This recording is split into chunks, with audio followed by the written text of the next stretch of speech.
Dan apa yang Abi inginkan sekarang? Saya mengingat istri antum. Maksudnya, iya saya pengen istri antum itu jadi istri saya. Loh, ini maksudnya gimana? Berarti buktikan dong kalau antum cinta Rasul, cinta kakek anda, cinta Rasulullah, buktikan bahwa antum betul-betul cinta. Anda butuh istri antum. Akhirnya saya bilang, saya kaget ini. Saya sebenarnya mendengar kalimat ini juga emosi, ini mendengar permintaan semacam itu. Emosi, tapi saya nggak mungkin untuk memperlihatkan rasa kemarahan saya. Saya akhirnya bicara dengan nada yang santai.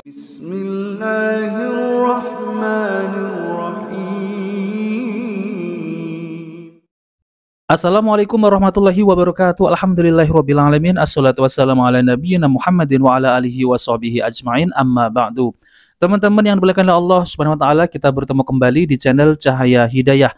Nah, teman-teman, jadi di kali ini saya akan membagikan video yaitu tentang terkait ya mana ciri-ciri Habib yang asli dan mana yang mengaku-ngaku ya hanya sekedar pengakuan. Nah, teman-teman, jadi ini nanti akan dijelaskan oleh Ustadz dari Dai Muhammadiyah ya. Jadi gini ya teman-teman ya, walaupun engkau seorang Habib ya, ataupun seorang keturunan Nabi Shallallahu Alaihi Wasallam ya, namun kita lihat ya kadang-kadang tingkah mereka ini aneh ya, sangat aneh sekali. Bahkan ada yang mereka ini meminta istri mukibinnya, yaitu meminta istrinya mukibin ya. Jadi mukibin ini disuruh untuk menceraikan istrinya, lalu kemudian nanti istri mukibinnya ini akan dinikahi. Jadi kan aneh ya teman-teman ya.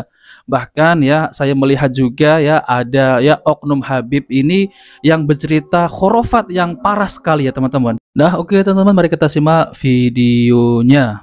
Dan yang dicatat kita dalam hal soal nasab itu kemuliaan itu tidak diukur dengan nasab. Jadi kemuliaan tidak diukur dengan nasab. Ada pepatah Arab atau kata bijak berbahasa Arab, asyarafu bil adabi la bin nasabi. Kemuliaan itu diukur dengan adab, budi pekerti, bukan dengan keturunan. Maka keturunan siapapun kalau tidak punya adab, tidak punya budi pekerti, itu tidak dapat mendatangkan kemuliaan. Maka betul. Meskipun kita ini orang kampung, wong gunung, tapi kalau punya adab, punya sopan santun, punya budi pekerti, itulah kemuliaan. Maka Al-Quran menyebutkan apa? Inna akramakum indallahi atqakum. Sesungguhnya yang paling mulia di antara kalian adalah orang yang paling bertakwa. Jadi yang paling mulia itu yang paling bertakwa, bukan keturunan siapa. Karena nasab, jadi yang paling mulia adalah orang yang bertakwa, bukan keturunan siapa. Bahkan ketakwaan tidak bisa diwarisi dari orang yang bertakwa. Maka ada kaidah menyebutkan kurang lebih seperti ini, al-intisabu la yantafi'u bihi. Nasab itu tidak bisa membawa manfaat bidunil imani wa tauhid, tanpa adanya iman dan tauhid. Jadi jalur keturunan itu tidak bisa membawa manfaat kalau kita tidak beriman dan tidak mentauhidkan Allah Subhanahu wa taala. Contohnya ada siapa? Putra Nabi Nuh yang tenggelam, Kan'an. Dia tidak beriman kepada Allah, tidak mentauhidkan Allah, tidak membawa manfaat pada dirinya. Tetapi kalau bertauhid, meskipun ayahnya seorang pemahat berhala, maka itu bermanfaat. Contohnya siapa? Nabi Ibrahim. Alaihis salam. Maka disinilah yang bermanfaat itu adalah keimanan dan ketauhidan. Apalagi nanti di akhirat, fa idza nufikha fis suri fala ansaba bainahum. Apabila sangkakala sudah ditiup, maka tidak ada manfaat nasab jalur keturunan di antara mereka. Jadi jalur keturunan nanti pada hari kiamat tidak bisa dibanggakan. Yauma yafirul mar'u min akhi, seseorang lari dari saudaranya, wa ummihi wa abi, dari ibunya dan juga bapaknya, wa sahibatihi wa bani, dari istrinya dan juga anak-anaknya. Jadi nanti di akhirat itu orang lari dari saudaranya, dari bapaknya, dari anaknya, dari orang-orang. Kenapa? Semua memikirkan dirinya sendiri. Maka tidak patut kita berbangga dengan nasab atau berbangga dengan jalur keturunan, kecuali kalau itu dengan tauhid dan keimanan. Dan memang kalau salah satu sesuai dengan penanya tadi, apakah itu dusta atau tidak, sebenarnya kita tidak perlu masuk ke pusaran tersebut. Tetapi ada ciri-ciri keturunan Nabi. Apa ciri-cirinya? Salah satunya tidak menerima sedekah, tidak menerima zakat. Maka satu saat ketika cucu Nabi hendak mengambil kurma yang jatuh pada saat itu, maka Nabi melarang cucunya itu dengan mengatakan kih agar tidak dimakan. Kenapa? Karena beliau khawatir itu bagian dari kurma sedekah. Karena Nabi, keluarganya, keturunannya tidak boleh makan kurma sedekah, tidak boleh makan zakat. Maka kalau kemudian mengaku keturunan Nabi tapi hobi cari sedekah, hobi cari zakat, nah itu perlu dipertanyakan. Perlu dipertanyakan ya. Karena salah satu cirinya apa?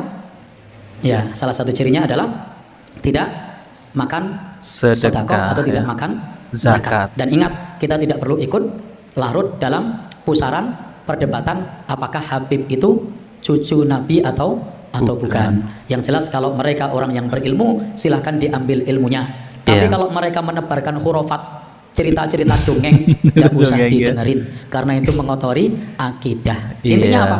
Inna akramakum indallahi atqakum. Sesungguhnya yang paling mulia di sisi Allah adalah orang yang bertakwa. Wallahu alam bishawab. Nah teman-teman yang dimuliakan Allah SWT, jadi itulah ya penjelasan yang sangat rinci sekali, yaitu dari Ustadz ya, dari Muhammadiyah, yaitu Ustadz Mujiman. Nah teman-teman, jadi memang kalau di Muhammadiyah itu ya, itu tidak ada mengagung-agungkan yang namanya itu orang yang katanya ini keturunan Nabi SAW. Kalau di dalam Muhammadiyah itu ya, itu adalah dinilai dari akhlak dan keilmuannya. Kalau orang tersebut itu ustadz yang berilmu, maka orang tersebut itu akan dihormati. Dan tentu akhlaknya yang baik ya teman-teman ya. Jadi orang berilmu saja itu pun tidak cukup, yaitu harus diiringi dengan akhlak yang baik. Nah teman-teman, jadi kalau kita lihat ya ceramah dari Bahar bin Smith ini ya, mereka ini kan selalu mengaku cucu Nabi SAW, bahkan di dalam tubuh kami ini mengalir darah suci, yaitu darah Rasulullah SAW ya.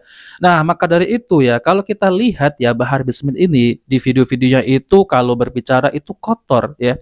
Lalu kemudian di dalam ceramahnya itu ya, jadi setelah Bahar bin Smith ini dawir, yaitu cerita-cerita khurafat, lalu kemudian menceritakan tentang Faqih al-Muqaddam, namun ujung-ujungnya malah meminta sumbangan, meminta sedekah.